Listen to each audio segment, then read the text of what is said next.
नारी दंभ ब्रह्मांड पाई नाक कटाए, सती कहलाई जय श्री कृष्ण। मित्रों, स्वागत है आप सभी दर्शकों का हमारे YouTube चैनल में मित्रोत्रिया चरित्र की यह ज्ञान भरदक कहानी आज मैं आपको सुनाने जा रहा हूं।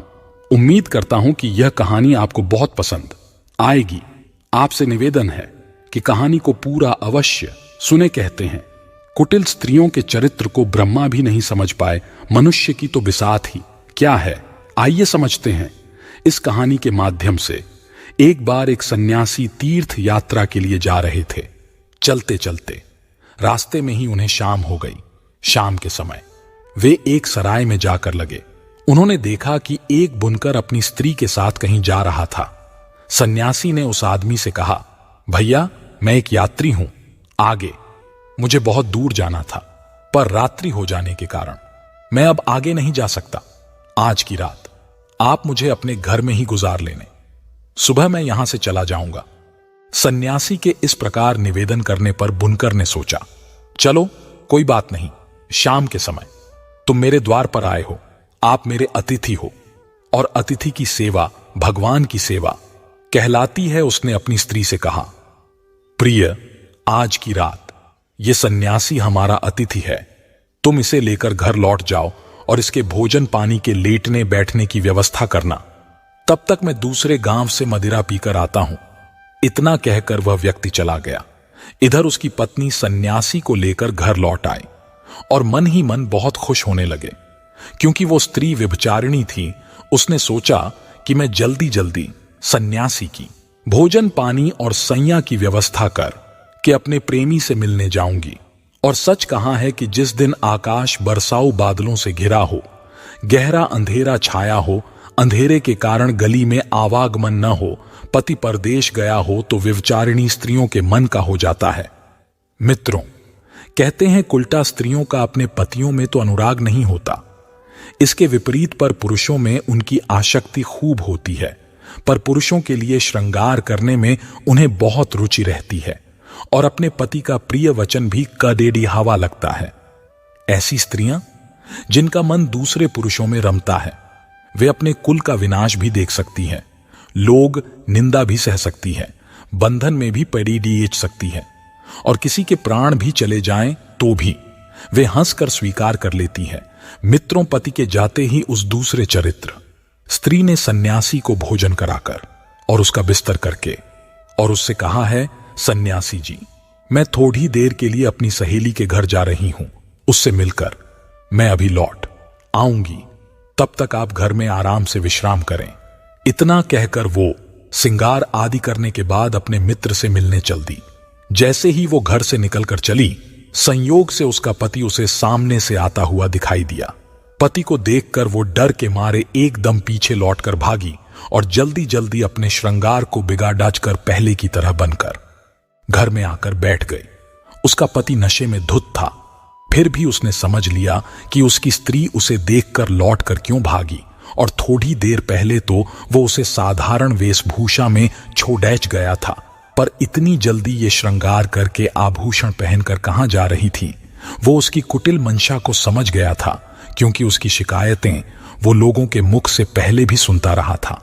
उसने घर में घुसते ही क्रोध भरी नजरों से उसे देखते हुए उससे पूछा, हे दुष्ट, तू इस समय कहां गई थी पत्नी? कहने लगी, कैसी बात करते हो, मैं भला कहां जाऊंगी? लगता है शराब के नशे में तुम्हारी आंखों को धोखा हो गया है।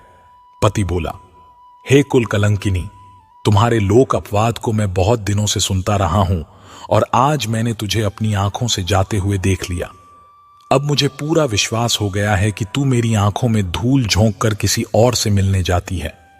आज मैं तेरा अच्छा इलाज करूंगा। मित्रों, इतना कहकर उस बुनकर ने अपनी स्त्री को खूब डंडों से पीटा और उसे घर के एक खंबे से बांधकर खाडिढ़ा कर दिया। शराब के नशे में धुत होने के कारण वो भी जाकर सो गया। इधर एक नायन उसकी सहेली थी। जब उसने उसके पति को शराब के नशे में सोते हुए देखा तो मौका पाकर वह अपनी सहेली से मिलने गई और बोली, हे सखी, देवदत्त तुम्हारा मित्र तुम्हारी प्रतीक्षा कर रहा है, तुम सीख सके पास जाओ, वो बहुत गुस्से में है। दुष्टा स्त्री कहने लगी, सहेली बात तो तुम्हारी ठीक है, पर मैं इस समय कठिन बंधन में जकड़ी हुई हूं। मैं वहां कैसे जा सकती हूं? और दूसरी ओर मेरा पापी पति पास में ही पड़ी ढिया है। अब तू ही बता, मैं क्या करूं? नायन कहने लगी, तू चिंता मत कर, तेरा पति शराब के नशे में धुत है, ये सुबह से पहले नहीं जगेगा। मैं एक काम करती हूं, तेरा बंधन खोलकर तेरी जगह मैं बंद कर खडेड़ी हो जाती हूं।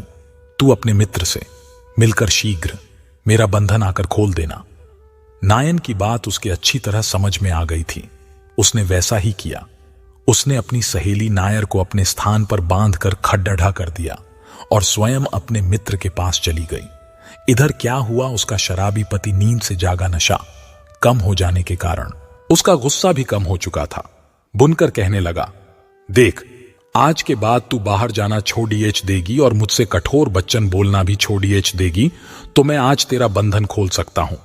पर उस बेचारे को क्या मालूम था कि जिससे मैं बंधन खोलने की बात कर रहा हूं वो मेरी स्त्री नहीं बल्कि उसकी सहेली नायर है। आवाज पहचाने जाने के कारण नायन ने उसकी बात का कोई जवाब नहीं दिया। बुनकर ने फिर वही बात दोहराई, पर वो फिर भी कुछ नहीं बोली। उसको निरुत्तर देखकर बुनकर को फिर गुस्सा चलाया। उसने गुस्से में एक धारदार हथियार से उसकी नाक काट डाली और उसे गाली देता हुआ फिर सो गया। इधर वो सन्यासी ये सारी कहानी देख रहा था।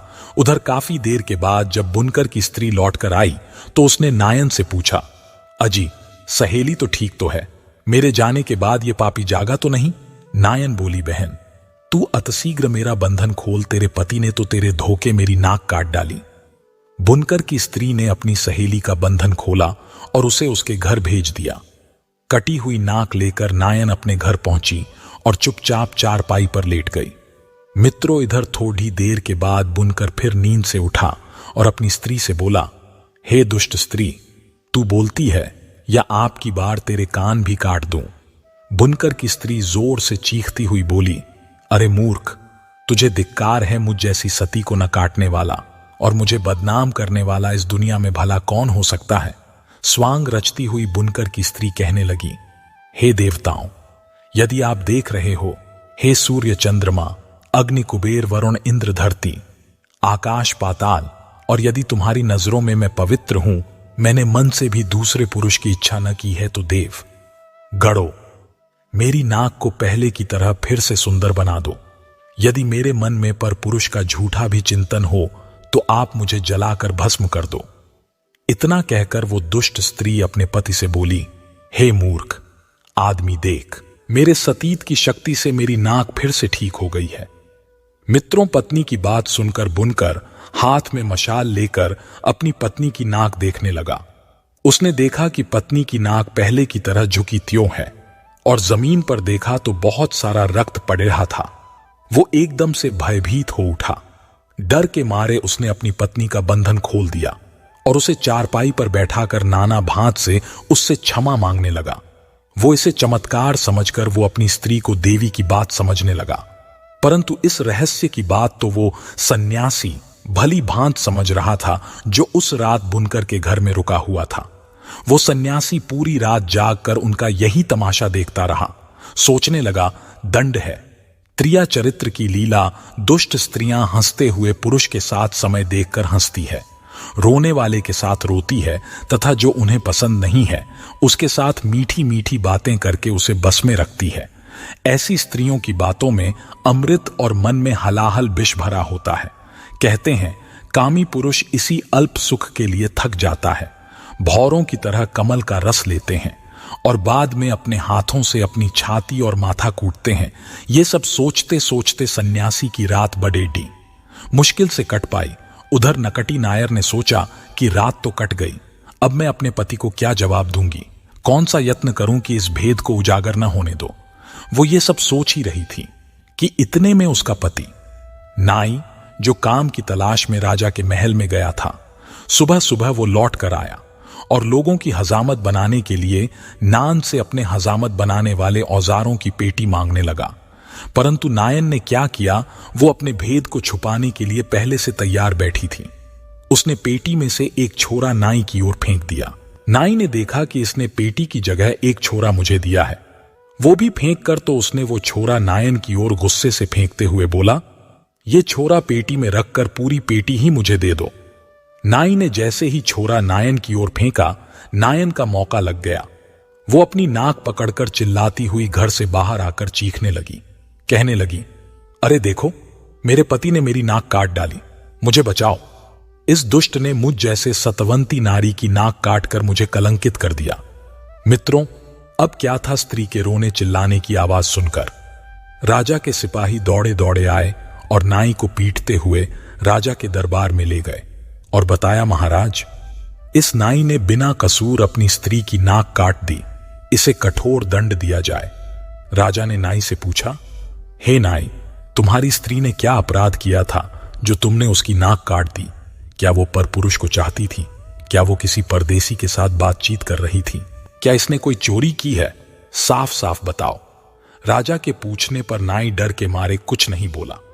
नाई को चुप देखकर राजा ने समझ लिया कि नाई ने बिना अपराध पत्नी की नाक काटी है, क्योंकि कहते हैं, पाप कर्म करने वाला मनुष्य अपने कर्म से डर जाता है, उसके चेहरे का रंग और आवाज बदल जाती है, वो नजर मिलाकर बात नहीं कर सकता, उसका तेज उद्दच जाता है।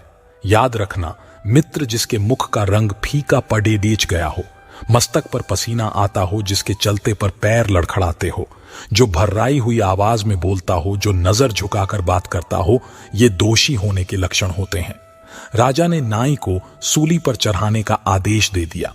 राजा के सिपाही बेचारे निर्दोष नाई को सूली पर चढ़ाने के लिए ले जाने लगे। उधर उसी सन्यासी ने देखा कि आज एक बेकसूर नाय स्त्री के झूठे आरोपों के कारण मारा जा रहा है, तो वो अपने आप को रोक नहीं पाया। वो एकदम से भागता हुआ राजा के दरबार में पहुंचा और बोला, हे महाराज, अन्याय हो रहा है, यह गरीब नाई बिल्कुल निर्दोष है, इसकी स्त्री ने तिरिया जाल रचकर इसे फंसाया है। अब तो सन्यासी ने बुनकर के घर की रात वाली घटना पूरी राजा को सुना दी। राजा ने सन्यासी की बात सुनकर तुरंत बुनकर को बुलाया और ना काटने वाली बात पूछी तो बुनकर ने भी बताया कि रात में उसने अपनी स्त्री के धोखे ही शायद इस स्त्री की नाक काट दी है। राजा ने नाई को तो छोड़ दिया, बुनकर और नायक स्त्री के नाक कटवाने का आदेश जारी कर दिया, क्योंकि कहते हैं ब्राह्मण, बालक, स्त्री, तपस्वी और रोगी ये पांचों बद के योग नहीं होते हैं। इसलिए राजा ने उन दोनों कुलटाओं के नाकान काटकर उन्हें छोड़ दिया। सन्यासी भी अपने मत को वापस लौट गया। सोचने लगा, किसी निर्दोष की जान बचा देना भी किसी तीर्थ से कम नहीं है, जैसी करनी वैसी भरनी। दुष्ट स्त्रियों के चरित्र को देवताओं ने भी नहीं समझ पाया। मित्रों, यह कहानी आपको कैसी लगी, आप हमें कमेंट के माध्यम से जरूर बताएं। अगली बार फिर हाजिर होंगे किसी नई ज्ञान चर्चा के साथ। आप सभी का बहुत बहुत धन्यवाद। जय श्री कृष्ण।